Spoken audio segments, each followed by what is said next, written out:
Anime time lagi. Oke guys, kembali lagi dengan pembahasan anime Kimetsu no Yaiba season kedua episode ke-9, yang dimana tentunya teman-teman di rumah masih pada penasaran dengan kelanjutan episode terbarunya. Namun buat teman-teman yang baru nongol di channel ini, Mimin kasih tau dulu ya, kalau di dalam video ini tentunya mengandung spoiler. Jadi buat kalian yang hanya mau mengikuti animenya saja, silahkan tunggu sampai tayang di web-web kesayangan kalian. Nah, seperti kemarin, sebelum saya lanjutkan videonya, sebaiknya sediakan kopi dan cemilan, lalu kita putar intronya.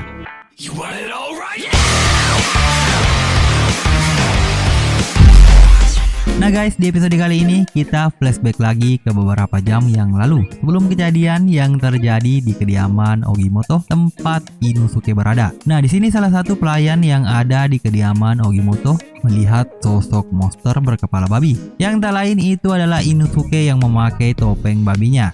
Lalu Inosuke di sini menemukan lubang menuju sarang iblis, yang tak lain lubang itu adalah lubang bekas galian salah satu bagian tubuh iblis bulan atas yang bernama Daki, atau lebih dikenal Oiran Warabime. Lalu Inosuke pun bersiap-siap untuk masuk ke dalam lubang itu. Namun pada saat Inosuke melompat masuk, ternyata lubang itu hanya memuat kepalanya saja, dan ia pun sama sekali tidak menyerah untuk masuk ke dalam lubang kecil itu. Lalu ia pun memutuskan untuk melakukan salah satu keahliannya, yaitu mengatur setiap sendi tulang di tubuhnya. Jadi kalau kepalanya muat, Inosuke pastinya bisa masuk kemanapun di lubang ini. Nah, setelah Inosuke memasuki lubang itu, ia pun langsung menemukan sarang penyimpanan makanan milik iblis itu. Di sini ia melihat banyak manusia terkurung di dalam selendang iblis itu, dan kedua istri Usui yang bernama Makyu dan Sumah juga terkurung di dalam selendang ini. Nah, melihat kain dengan motif manusia, di sini Inosuke berpikiran bahwa mereka masih hidup. Jadi iblis ini mengurung wanita yang ia culik di dalam kain ini. Lalu ia bisa memakannya kapan saja dan semau dia. Nah, seketika itu Inosuke juga melihat Zenitsu terkurung di dalam selendang ini. Lalu ia mengatakan, "Ini orang lagi ngapain di sini?" Nah, tanpa disadari ada sosok di belakang Inosuke yang sedang menegur Inosuke, yang tak lain itu adalah bagian tubuh iblis bulan atas yang berbentuk selendang. Di sini iblis ini mengatakan kepada Inosuke, "Sedang apa kamu di sini? Memasuki tempat penyimpanan milik orang lain tanpa izin." Dan juga selendang ini menyebut Inosuke bau dan kotor, dasar belatung. Mendengar sosok selendang berbicara, di sini Inosuke terkejut dan berteriak, "Apa-apaan cacing ini?" Sambil berteriak dan mengatakan, "Dari tadi kau terus mengeliat, dasar kau selendang belatung menjijikan." Di sini Inosuke menyerang selendang itu dan mengatakan lagi kepada selendang itu, "Kalau gerakanmu lambat sekali, sepertinya ada yang sangat rakus dan menangkap terlalu banyak orang. Kau menyerang seperti belatung gendut. Kau bukan tandingan saya. Persiapkan dirimu dulu, baru tantang aku lagi."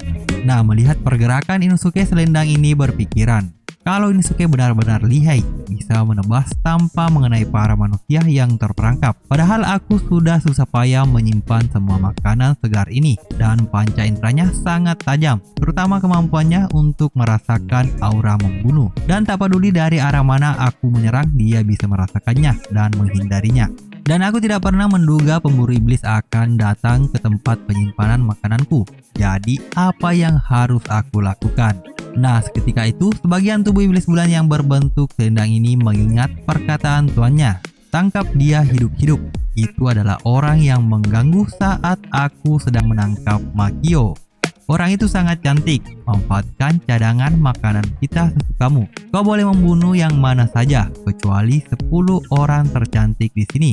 Mungkin kamu akan sangat sulit menangkapnya hidup-hidup. Makanlah beberapa manusia dan perkuat dirimu sendiri." Nah, maksud perkataan orang itu di sini adalah Sumah ya guys. Dia adalah salah satu orang tercantik yang ada di distrik ini.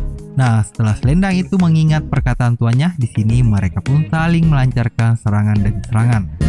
Lalu tiba-tiba selendang itu menjadi kuat dan Inosuke tidak bisa memotong selendang itu lagi. Dan juga kedua pedang milik Inosuke terpental karena iblis itu terus mengeliat. Melihat pedang milik Inosuke yang terlepas, di sini Inosuke berhasil meraihnya lagi dan mengeluarkan jurus napas binatang buas taring ketujuhnya. Nah, di sela-sela pertarungan, iblis ini mengatakan lagi kepada Inosuke, Tidak ada gunanya mencoba memotongku.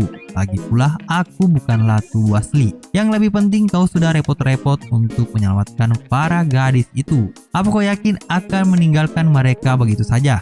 Dan juga aku bisa pulih kembali setelah kau memotongku. Nah, dengan wajah penuh keringat di sini Inosuke berteriak keparat dan ia pun berpikiran jadi aku harus melawan makhluk ini sambil melindungi mereka.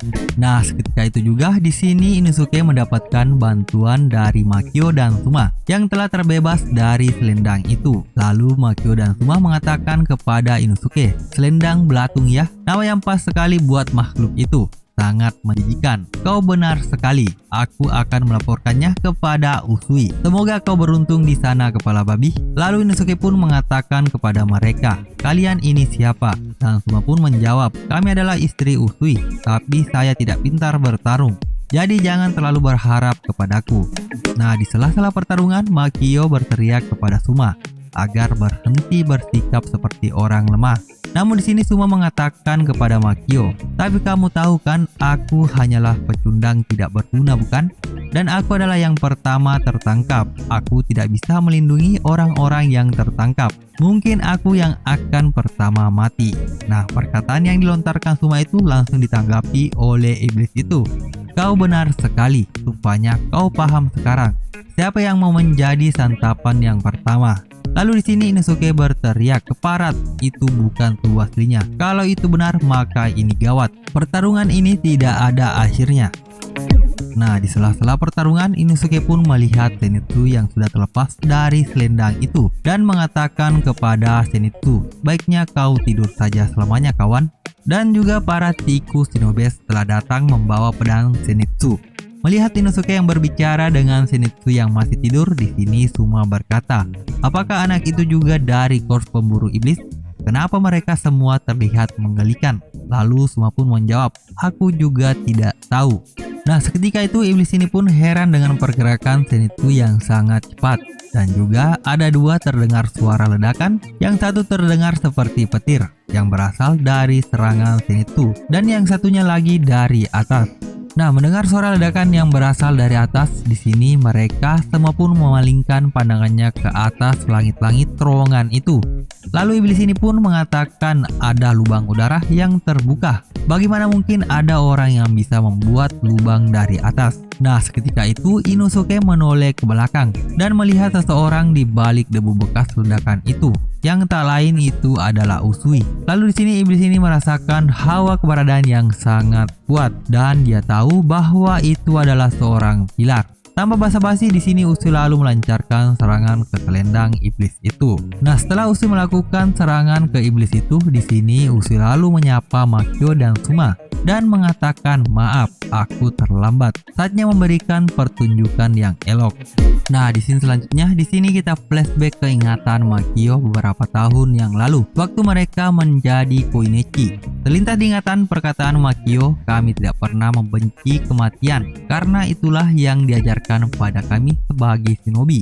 Hal tersebut berlaku terutama bagi para Koinochi. Hanya karena kami lemah secara fisik dibanding dengan para shinobi laki-laki, kami hanya bisa mempertaruhkan nyawa kami."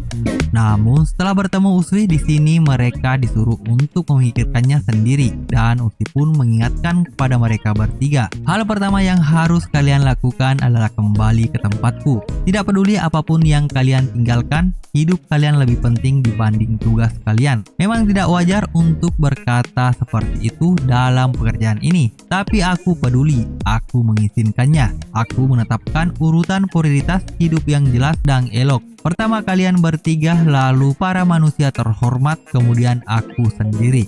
Nah, mendengar perkataan Usui waktu itu di sini mereka bertiga bingung dengan perkataan Usui. Lalu Usui pun mengatakan lagi kepada mereka bertiga, "Tentu saja kita juga akan melindungi orang-orang biasa karena kita adalah pemburu iblis. Tapi terus terang saja, kalian bertiga sangat berarti bagiku. Jadi jangan sampai mati." Nah, setelah mendengarkan Usui di sini Makio masih bingung dengan perkataan Usui. Lalu ia pun curhat dengan Natsuru. "Apa tidak masalah berkata seperti itu? Kalau kami mementingkan nyawa kami sendiri, kami tidak akan bisa melakukan tugas dengan benar, bukan Natsuru?" Lalu Natsuru berkata, "Kenapa tidak?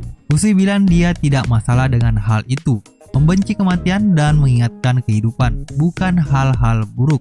Kalau kau tidak keberatan dengan hal itu, aku yakin Usui juga tidak akan keberatan.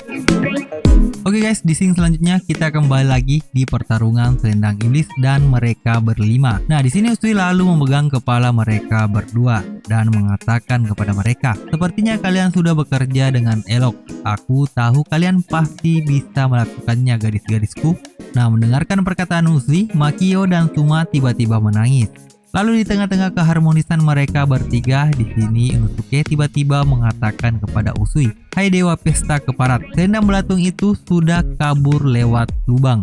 Mendengar perkataan Inosuke, di sini Usui lalu berteriak dengan wajah kucelnya, "Diam, kita sudah menyelamatkan orang-orang yang tertangkap, jadi tidak masalah. Dan juga kau boleh bicara kepadaku setelah kau selesai menyanyikan lagu pujian untukku."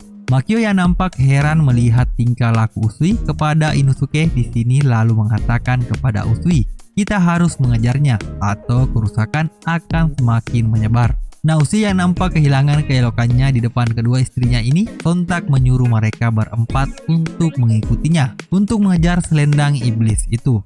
Lalu di sini Usui bergerak cepat sekali hingga mereka berempat ketinggalan. Nah guys, sampai di sini dulu. Jadi episode 10 season kedua Kimetsu no Yaiba bakalan mimin update di video selanjutnya. Jadi tetap pantau channel ini, jangan lupa subscribe, like, and share video ini jika kalian kepengen menunggu berita dari seri anime terbaru lainnya. Salam AILT.